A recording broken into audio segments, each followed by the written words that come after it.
The Adventure of the Red Circle.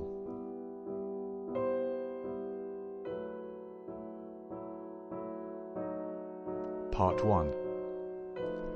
Well, Mrs. Warren, I cannot see that you have any particular cause for uneasiness, nor do I understand why I, whose time is of some value, should interfere in the matter.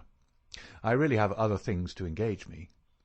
So spoke Sherlock Holmes, and turned back to the great scrapbook in which he was arranging and indexing some of his recent material. But the landlady had the pertinacity and also the cunning of her sex. She held her ground firmly. "You arranged an affair for a lodger of mine last year," she said, "Mr. Fairdale Hobbs." "Ah, yes, a simple matter." "But you would never cease talking of it, your kindness, sir, and the way in which you brought light into the darkness. I remembered his words when I was in doubt and darkness myself. I know you could if you only would." Holmes was accessible upon the side of flattery, and also, to do him justice, upon the side of kindliness. The two forces made him lay down his gum-brush with a sigh of resignation, and push back his chair. "Well, well, Mrs. Warren, let us hear about it, then. You don't object to tobacco, I take it?" "Thank you, Watson. The matches?" "You are uneasy, as I understand, because your new lodger remains in his rooms and you cannot see him. Why, bless you, Mrs. Warren, if I were your lodger, you often would not see me for weeks on end." "No doubt, sir. But this is different. It frightens me, Mr. Holmes. I can't sleep for fright. To hear his quick step moving here and moving there from early morning to late at night, and yet never to catch so much as a glimpse of him. It's more than I can stand. My husband is as nervous over it as I am, but he is out at his work all day, while I get no rest from it. What is he hiding for? What has he done?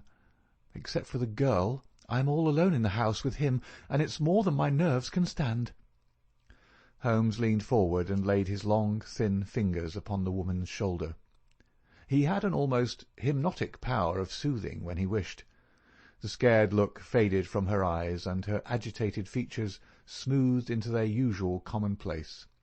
She sat down in the chair which he had indicated. "If I take it up, I must understand every detail," said he. "Take time to consider. The smallest point may be the most essential. You say that the man came 10 days ago and paid you for a fortnight's board and lodging." "He asked my terms, sir. I said 50 shillings a week. There is a small sitting-room and bedroom, and all complete at the top of the house." "Well?" "He said, 'I'll pay you £5 a week if I can have it on my own terms.' I'm a poor woman, sir, and Mr. Warren earns little, and the money meant much to me. He took out a £10 note, and he held it out to me then and there. 'You can have the same every fortnight for a long time to come if you keep the terms,' he said.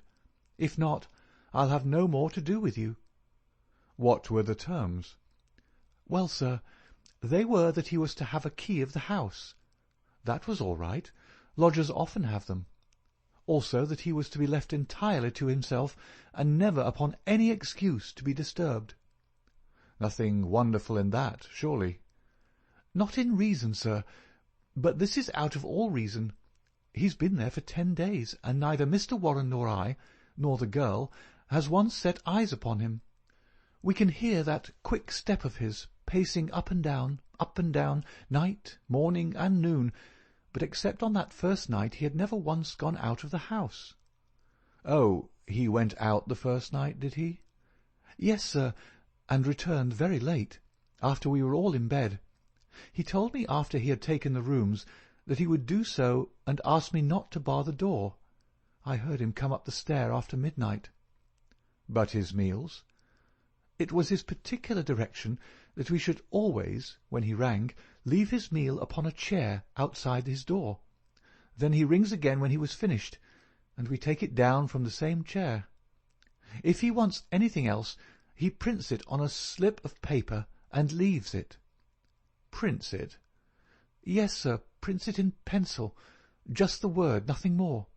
Here's the one I brought to show you. Soap. Here's another. Match. This is the one he left the first morning. Daily Gazette. I leave that paper with his breakfast every morning." "Dear me, Watson," said Holmes, staring with great curiosity at the slips of foolscap which the landlady had handed to him. "This is certainly a little unusual. Seclusion I can understand. But why print? Printing is a clumsy process. Why not write?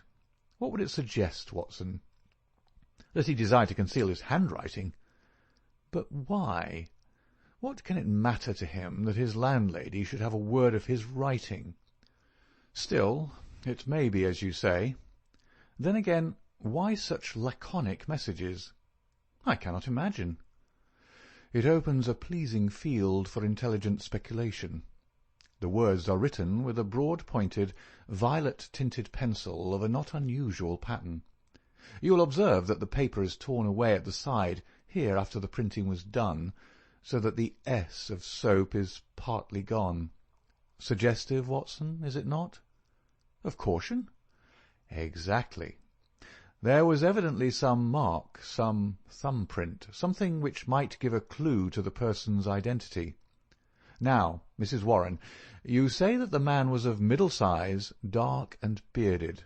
What age would he be?" "Youngish, sir. Not over 30.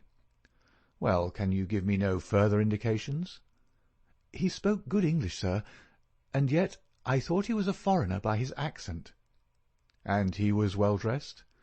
"Very smartly dressed, sir. Quite the gentleman. Dark clothes. Nothing you would note." "He gave no name?" "No, sir." "And has had no letters or callers?" "None." "But surely you or the girl enter his room of a morning?" "No, sir. He looks after himself entirely." "Dear me, that is certainly remarkable. What about his luggage?" "He had one big brown bag with him, nothing else." "Well, we don't seem to have much material to help us. Do you say nothing has come out of that room? Absolutely nothing?" The landlady drew an envelope from her bag. From it she shook out 2 burnt matches and a cigarette end upon the table. "They were on his tray this morning. I brought them because I had heard that you can read great things out of small ones." Holmes shrugged his shoulders. "There's nothing here," said he. "The matches have, of course, been used to light cigarettes. That is obvious from the shortness of the burnt end. Half the match is consumed in lighting a pipe or cigar. But, dear me, this cigarette stub is certainly remarkable. The gentleman was bearded and moustached, you say?" "Yes, sir." "I don't understand that. I should say that only a clean-shaven man could have smoked this. Why, Watson, even your modest moustache would have been singed." "A holder?" I suggested. No, the end is matted. I suppose there could not be 2 people in your rooms, Mrs. Warren?" "No, sir. He eats so little that I often wonder it can keep life in one." "Well, I think we must wait for a little more material. After all, you have nothing to complain of. You have received your rent, and he is not a troublesome lodger, though he is certainly an unusual one. He pays you well, and if he chooses to lie concealed, it is no direct business of yours. We have no excuse for an intrusion upon his privacy until we have some reason to think that there is a guilty reason for it. I've taken up the matter, and I won't lose sight of it. Report to me if anything fresh occurs, and rely upon my assistance if it should be needed." "There are certainly some points of interest in this case, Watson," he remarked when the landlady had left us. "It may, of course, be trivial, individual eccentricity, or it may be very much deeper than appears on the surface. The first thing that strikes one is the obvious possibility that the person now in the rooms may be entirely different from the one who engaged them." "Why should you think so?" "Well, apart from this cigarette end, was it not suggestive that the only time the lodger went out was immediately after his taking the rooms? He came back, or someone came back, when all witnesses were out of the way. We have no proof that the person who came back was the person who went out. Then again, the man who took the room spoke English well. This other, however, prints match, when it should have been matches. I can imagine that the word was taken out of a dictionary, which would give the noun, but not the plural. The laconic style may be to conceal the absence of knowledge of English. Yes, Watson, there are good reasons to suspect there has been a substitution of lodgers. But for what possible end? Ah, there lies our problem.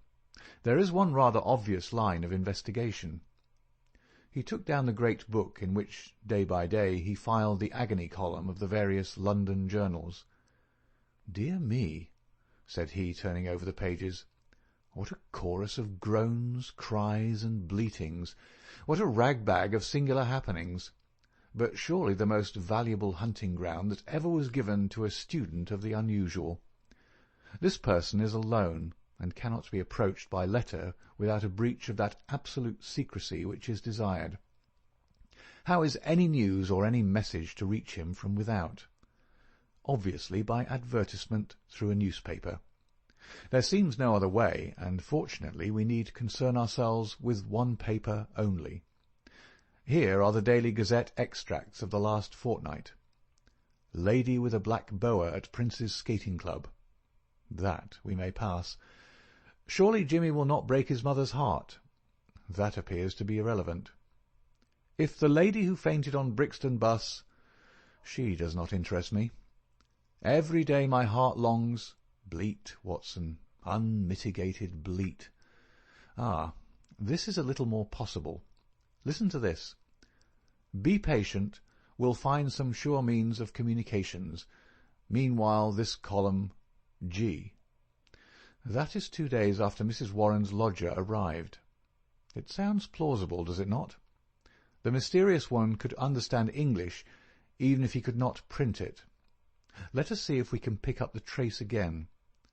Yes, here we are. 3 days later. Am making successful arrangements. Patience and prudence. The clouds will pass. G. Nothing for a week after that. Then comes something much more definite. The path is clearing. If I find chance signal, message remember, code agreed. 1A, 2B, and so on. You will hear soon. G. That was in yesterday's paper, and there is nothing in today's. It's all very appropriate to Mrs. Warren's lodger. If we wait a little, Watson, I don't doubt that the affair will grow more intelligible. So it proved, for in the morning I found my friend standing on the hearthrug with his back to the fire, and a smile of complete satisfaction upon his face. "How's this, Watson?" he cried, picking up the paper from the table. "High red house with white stone facings, 3rd floor, 2nd window left, after dusk, G. That is definite enough. I think after breakfast we must make a little reconnaissance of Mrs. Warren's neighbourhood. Ah, Mrs. Warren, what news do you bring us this morning?" Our client had suddenly burst into the room with an explosive energy which told of some new and momentous development. "It's a police matter, Mr. Holmes," she cried. "I'll have no more of it. He shall pack out of there with his baggage. I would have gone straight up and told him so, only I thought it was but fair to you to take your opinion first. But I'm at the very end of my patience, and when it comes to knocking my old man about—" "Knocking Mr. Warren about?" "Using him roughly, anyway." "But who used him roughly?" "Ah, that's what we want to know. It was this morning, sir. Mr. Warren is a timekeeper at Morton and Waylight's in Tottenham Court Road. He has to be out of the house before 7. Well, this morning he had not gone 10 paces down the road when 2 men came up behind him, threw a coat over his head, and bundled him into a cab that was beside the curb. They drove him an hour, and then opened the door and shot him out. He lay in the roadway so shaken in his wits that he never saw what became of the cab. When he picked himself up, he found he was on Hampstead Heath, so he took a bus home, and there he lies now on his sofa, while I came straight round to tell you what had happened." "Most interesting," said Holmes. "Did he observe the appearance of these men? Did he hear them talk?" "No, he is clean dazed. He just knows that he was lifted up as if by magic, and dropped as if by magic. 2 at least were in it, and maybe 3. And you connect this attack with your lodger? Well, we've lived there 15 years, and no such happenings ever came before. I've had enough of him. Money's not everything. I'll have him out of my house before the day is done. Wait a bit, Mrs. Warren. Do nothing rash. I begin to think that this affair may be very much more important than appeared at first sight. It is clear now that some danger is threatening your lodger. It is equally clear that his enemies, lying in wait for him near your door, mistook your husband for him in the foggy morning light. On discovering their mistake, they released him. What they would have done had it not been a mistake, we can only conjecture. Well, what am I to do, Mr. Holmes? I have a great fancy to see this lodger of yours, Mrs. Warren. I don't see how that is to be managed, unless you break in the door. I always hear him unlock it as I go down the stair after I leave the tray. He has to take the tray in. Surely we could conceal ourselves and see him do it. The landlady thought for a moment. Well, sir, there's the box-room opposite. I could arrange a looking-glass, maybe, and if you were behind the door— Excellent, said Holmes. When does he lunch? About 1, sir. Then Dr. Watson and I will come round in time. For the present, Mrs. Warren, good-bye.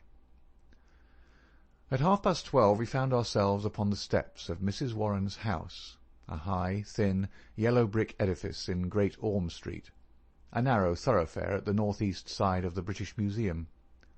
Standing as it does near the corner of the street, it commands a view down Howe Street with its more pretentious houses. Holmes pointed with a chuckle to one of these, a row of residential flats, which projected so that they could not fail to catch the eye. "See, Watson," said he, "high red house with stone facings. There is the signal station, all right. We know the place and we know the code, so surely our task should be simple. There's a to let card in that window. It is evidently an empty flat to which the confederate has access. Well, Mrs. Warren, what now?" "I have it all ready for you. If you will both come up and leave your boots below on the landing, I'll put you there now." It was an excellent hiding-place which she had arranged. The mirror was so placed that, seated in the dark, we could very plainly see the door opposite. We had hardly settled down in it, and Mrs. Warren left us, when a distant tinkle announced that our mysterious neighbour had rung. Presently the landlady appeared with the tray, laid it down upon a chair beside the closed door, and then, treading heavily, departed. Crouching together in the angle of the door, we kept our eyes fixed upon the mirror. Suddenly, as the landlady's footsteps died away, there was the creak of a turning key, the handle revolved, and 2 thin hands darted out and lifted the tray from the chair. An instant later it was hurriedly replaced, and I caught a glimpse of a dark, beautiful, horrified face glaring at the narrow opening of the box-room. Then the door crashed to, the key turned once more, and all was silence. Holmes twitched my sleeve, and together we stole down the stair.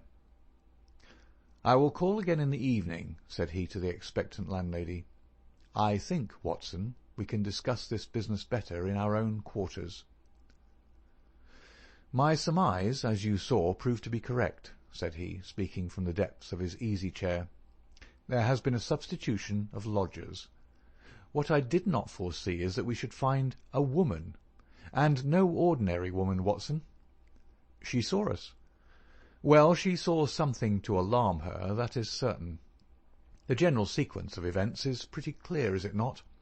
A couple seek refuge in London from a very terrible and instant danger. The measure of that danger is the rigour of their precautions. The man, who has some work which he must do, desires to leave the woman in absolute safety while he does it. It is not an easy problem, but he solved it in an original fashion, and so effectively that her presence was not even known to the landlady who supplies her with food.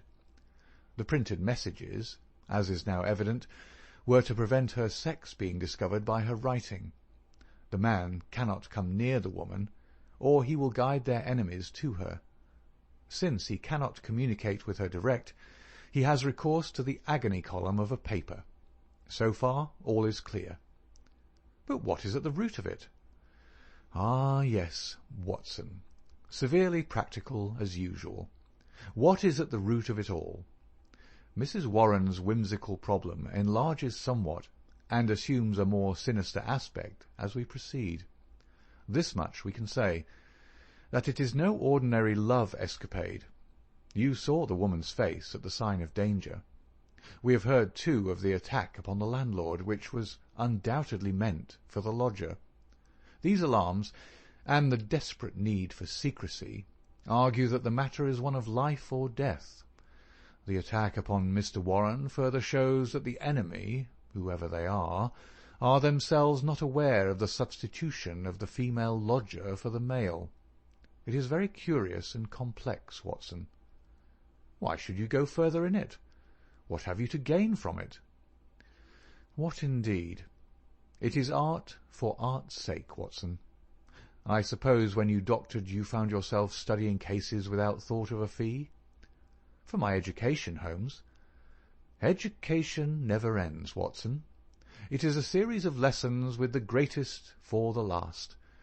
This is an instructive case. There is neither money nor credit in it, and yet one would wish to tidy it up. When dusk comes, we should find ourselves one stage advanced in our investigation. When we returned to Mrs. Warren's rooms, the gloom of a London winter evening had thickened into one grey curtain, a dead monotone of colour, broken only by the sharp yellow squares of the windows and the blurred halos of the gas lamps. As we peered from the darkened sitting-room of the lodging-house, one more dim light glimmered high up through the obscurity. "Someone is moving in that room," said Holmes in a whisper, his gaunt and eager face thrust forward to the window-pane. "Yes, I can see his shadow. There he is again. He has a candle in his hand. Now he is peering across. He wants to be sure that she is on the lookout. Now he begins to flash. Take the message also, Watson, that we may check each other. A single flash, that is A, surely. Now then, how many did you make it? 20? So did I. That should mean T. A-T. That's intelligible enough. Another T? Surely this is the beginning of a second word. Now then, tenta. Dead stop. That can't be all, Watson. Attenta. Gives no sense, nor is it any better as 3 words. At, ten, tar. Unless T-A are a person's initials. There it goes again. What's that? A-T-T-E. Why, it is the same message over again. Curious, Watson, very curious. Now he's off once more. A-T. Why, he is repeating it for the 3rd time. A-T-T-E-N-T-A, attenta, 3 times. How often will he repeat it? No, that seems to be the finish. He's withdrawn from the window. What do you make of it, Watson? A cipher message, Holmes. My companion gave a sudden chuckle of comprehension. And not a very obscure cipher, Watson, said he. Why, of course. It is Italian. The A means that it is addressed to a woman. Beware, beware, beware. How's that, Watson? I believe you've hit it. No doubt of it. It is a very urgent message, thrice repeated to make it more so. But beware of what? Wait a bit. He's coming to the window once more. Again we saw the dim silhouette of a crouching man and the whisk of the small flame across the window as the signals were renewed. They came more rapidly than before, so rapid that it was hard to follow them. Pericolo. Pericolo, eh? What's that, Watson? Danger, isn't it? Yes, by Jove, it's a danger signal. Here he goes again. Hello, what on earth? The light had suddenly gone out. The glimmering square of window had disappeared, and the third floor formed a dark band round the lofty building, with its tiers of shining casements. That last warning cry had been suddenly cut short. How, and by whom? The same thought occurred on the instant to us both. Holmes sprang up from where he crouched by the window. "This is serious, Watson," he cried. "There is some devilry going forward. Why should such a message stop in such a way? I should put Scotland Yard in touch with this business, and yet it is too pressing for us to leave. Shall I go for the police? We must define the situation a little more clearly. It may bear some more innocent interpretation. Come, Watson, let us go across ourselves and see what we can make of it." Part 2. As we walked rapidly down Howe Street, I glanced back at the building which we'd left. There, dimly outlined at the top window, I could see the shadow of a head, a woman's head, gazing tensely, rigidly out into the night, waiting with breathless suspense for the renewal of that interrupted message. At the doorway of the Howe Street flats, a man, muffled in a cravat and greatcoat, was leaning against the railing. He started as the hall light fell upon our faces. "Holmes!" he cried. "Why, Gregson," said my companion as he shook hands with the Scotland Yard detective. "Journeys end with lovers' meetings. What brings you here?" "The same reasons that brings you, I expect," said Gregson. "How you got on to it, I can't imagine." "Different threads, but leading up to the same tangle. I've been taking the signals." "Signals?" "Yes, from that window. They broke off in the middle. We came over to see the reason, but since it is safe in your hands I see no object in continuing this business." "Wait a bit," cried Gregson eagerly. "I'll do you this justice, Mr. Holmes, that I was never in a case yet that I didn't feel stronger for having you on my side. There's only the one exit to these flats, so we have him safe." "Who is he?" Well, we score over you for once, Mr. Holmes. You must give us best this time." He struck his stick sharply upon the ground, on which a cabman, his whip in his hand, sauntered over from a four-wheeler which stood on the far side of the street. "May I introduce you to Mr. Sherlock Holmes?" he said to the cabman. "This is Mr. Leverton of Pinkerton's American Agency." "The hero of the Long Island cave mystery," said Holmes. "Sir, I am pleased to meet you." The American, a quiet, business-like young man with a clean-shaven, hatchet face, flushed up at the words of commendation. "I am on the trail of my life now, Mr. Holmes," said he. "If I can get Giordano—" "What, Giordano of the Red Circle?" "Oh, he has a European fame, has he? Well, we've learned all about him in America. We know he's at the bottom of 50 murders, and yet we've nothing positive we can take on him. I tracked him over from New York, and I've been close to him for a week in London, waiting for some excuse to get my hand on his collar.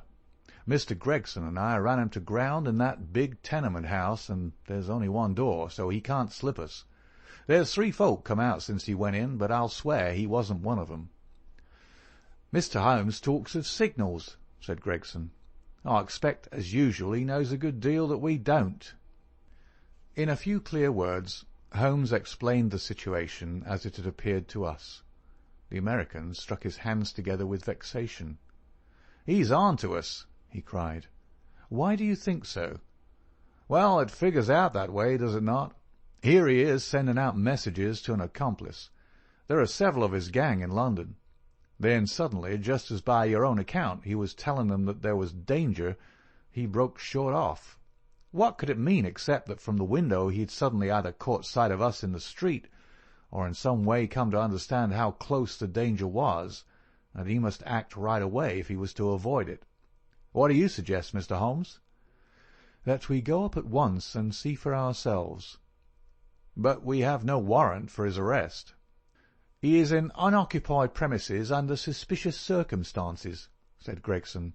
"That is good enough for the moment. When we have him by the heels, we can see if New York can't help us to keep him. I'll take the responsibility of arresting him now." Our official detectives may blunder in the matter of intelligence, but never in that of courage.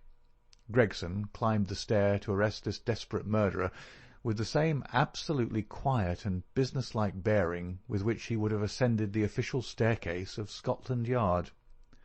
The Pinkerton man had tried to push past him, but Gregson had firmly elbowed him back. London dangers were the privilege of the London force. The door of the left-hand flat upon the third landing was standing ajar. Gregson pushed it open. Within, all was absolute silence and darkness. I struck a match and lit the detective's lantern. As I did so, and as the flicker steadied into a flame, we all gave a gasp of surprise. On the deal boards of the carpetless floor there was outlined a fresh track of blood.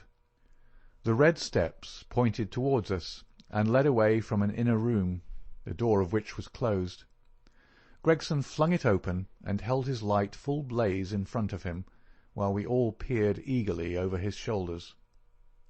In the middle of the floor of the empty room was huddled the figure of an enormous man. His clean-shaven, swarthy face, grotesquely horrible in its contortion, and his head encircled by a ghastly crimson halo of blood, lying in a broad wet circle upon the white woodwork. His knees were drawn up, his hands thrown out in agony, and from the centre of his broad, brown, upturned throat there projected the white haft of a knife driven blade-deep into his body. Giant as he was, the man must have gone down like a poleaxed ox before that terrific blow.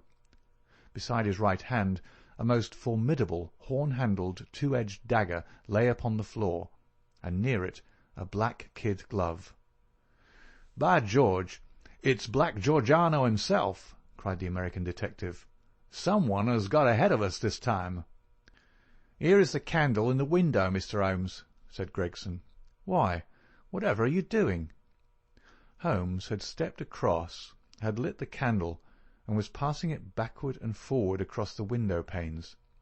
Then he peered into the darkness, blew the candle out, and threw it on the floor.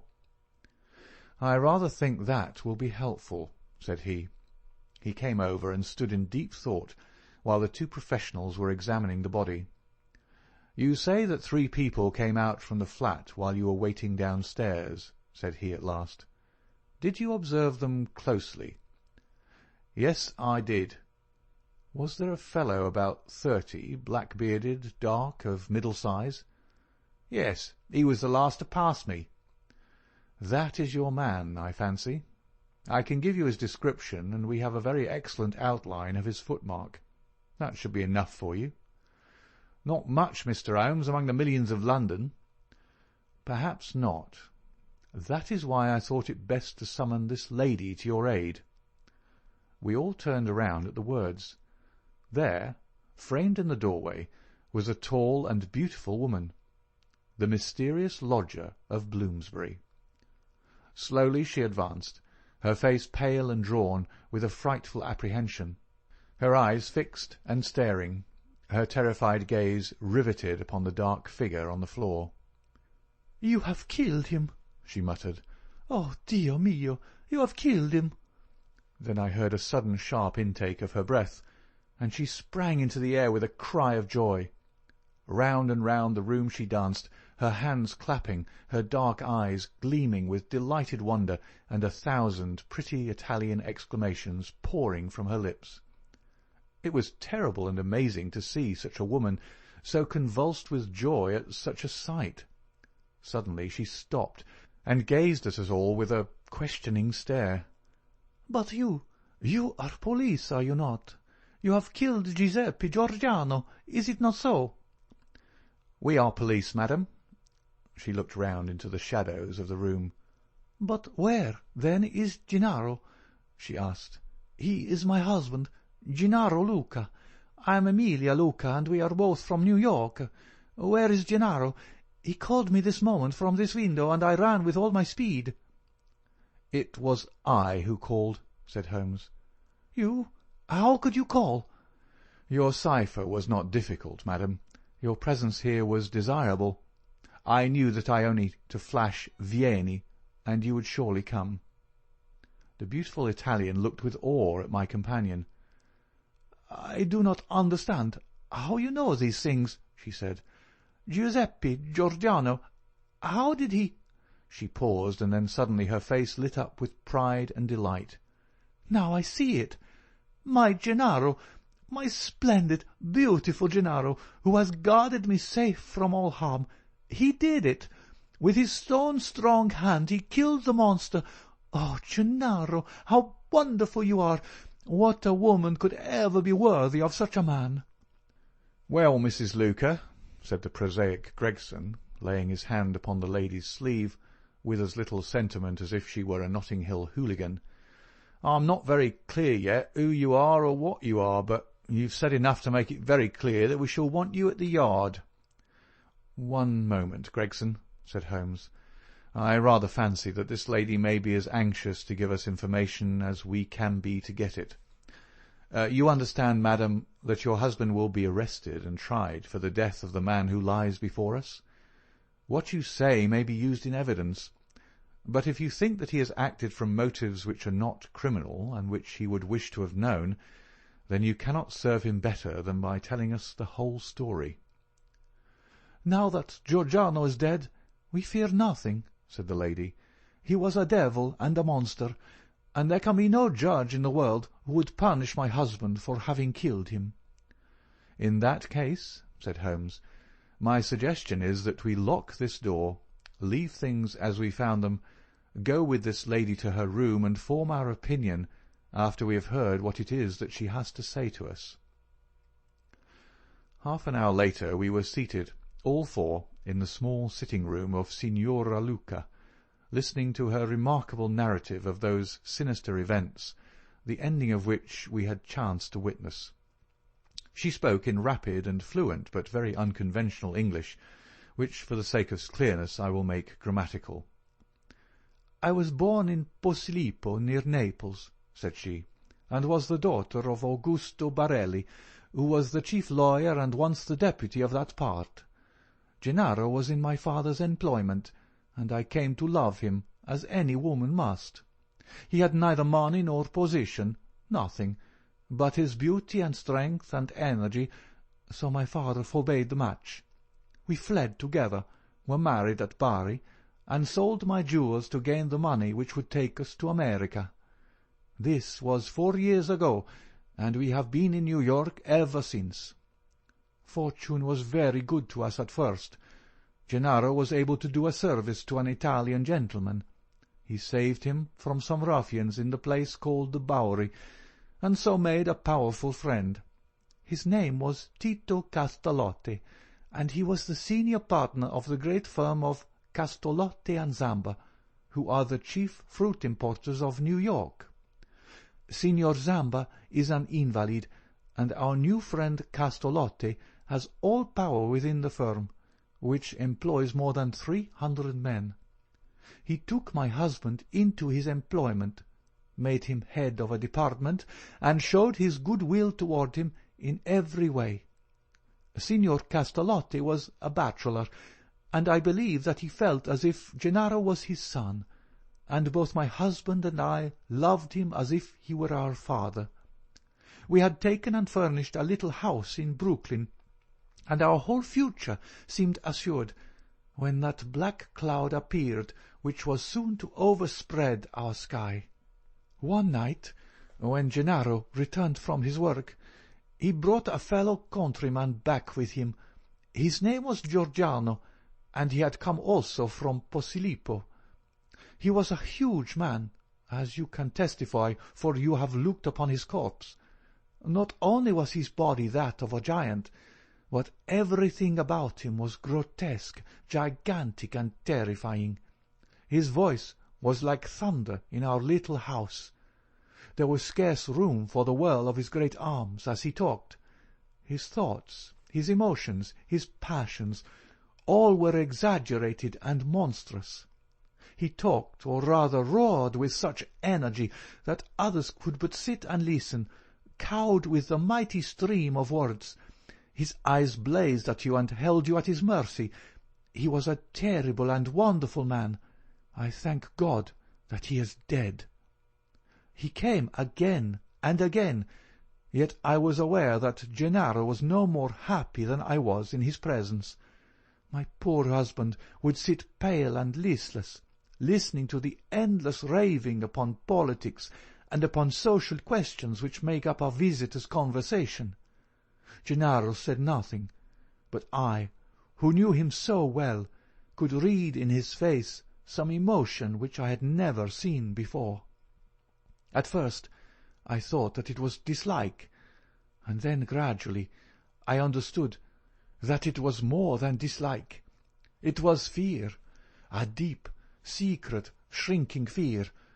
That night, the night that I read his terror, I put my arms around him, and I implored him by his love for me and by all that he held dear, to hold nothing from me, and to tell me why this huge man overshadowed him so. He told me, and my own heart grew cold as ice as I listened. My poor Gennaro, in his wild and fiery days, when all the world seemed against him, and his mind was driven half mad by the injustices of life, had joined a Neapolitan society, the Red Circle, which was allied to the old Carbonari. The oaths and secrets of this brotherhood were frightful, but once within its rule no escape was possible. When we had fled to America, Gennaro thought that he had cast it all off forever. What was his horror one evening to meet in the streets the very man who had initiated him in Naples, the giant Giorgiano, a man who had earned the name of Death in the south of Italy, for he was red to the elbow in murder. He had come to New York to avoid the Italian police, and he had already planted a branch of this dreadful society in his new home. All this Gennaro told me, and showed me a summons which he had received that very day, a red circle drawn upon the head of it, telling him that a lodge would be held upon a certain date, and that his presence at it was required and ordered. That was bad enough, but worse was to come. I had noticed for some time that when Giorgiano came to us, as he constantly did in the evening, he spoke much to me, and even when his words were to my husband, those terrible, glaring, wild-beast eyes of his were always turned upon me. One night his secret came out.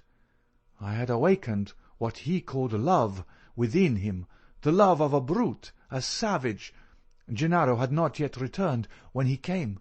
He pushed his way in, seized me in his mighty arms, hugged me in his bear's embrace, covered me with kisses, and implored me to come away with him. I was struggling and screaming when Gennaro entered and attacked him. He struck Gennaro senseless and fled from the house, which he was never more to enter. It was a deadly enemy that we made that night. A few days later came the meeting. Gennaro returned from it, with a face which told me that something dreadful had occurred. It was worse than we could have imagined possible. The funds of the society were raised by blackmailing rich Italians and threatening them with violence should they refuse the money. It seems that Castolotte, our dear friend and benefactor, had been approached. He had refused to yield to threats, and he had handed the notices to the police. It was resolved now that such an example should be made of them as would prevent any other victim from rebelling. At the meeting it was arranged that he and his house should be blown up with dynamite. There was a drawing of lots as to who should carry out the deed. Gennaro saw our enemy's cruel face smiling at him as he dipped his hand in the bag. No doubt it had been pre-arranged in some fashion, for it was the fatal disc with the red circle upon it, the mandate for murder which lay upon his palm. He was to kill his best friend, or he was to expose himself and me to the vengeance of his comrades. It was part of their fiendish system to punish those whom they feared or hated by injuring not only their own persons, but those whom they loved, and it was the knowledge of this which hung as a terror over my poor Gennaro's head, and drove him nearly crazy with apprehension.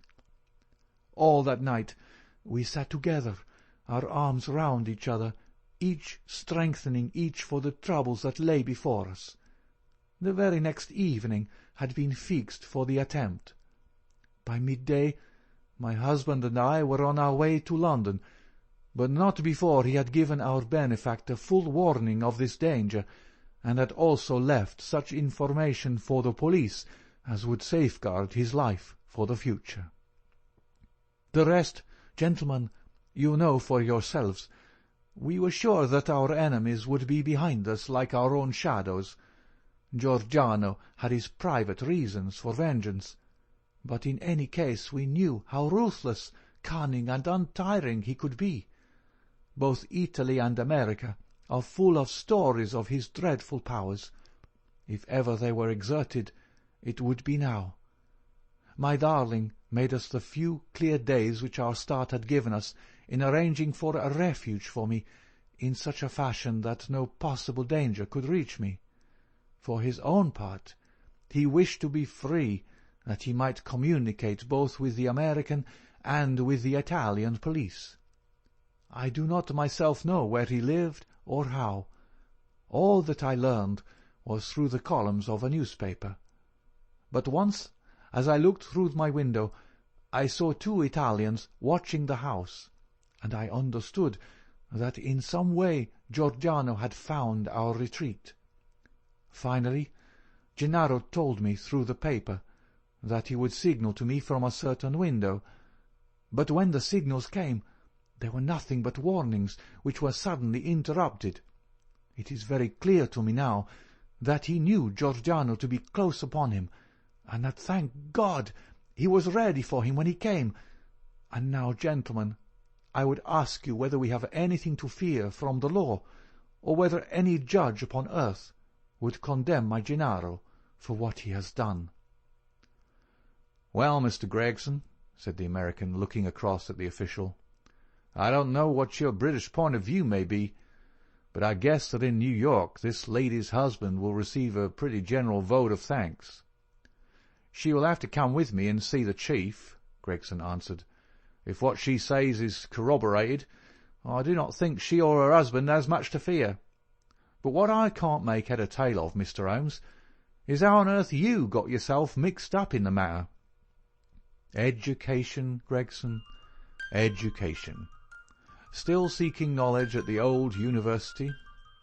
Well, Watson, you have one more specimen of the tragic and grotesque to add to your collection. By the way, it is not 8 o'clock, and a Wagner night at Covent Garden. If we hurry, we might be in time for the second act.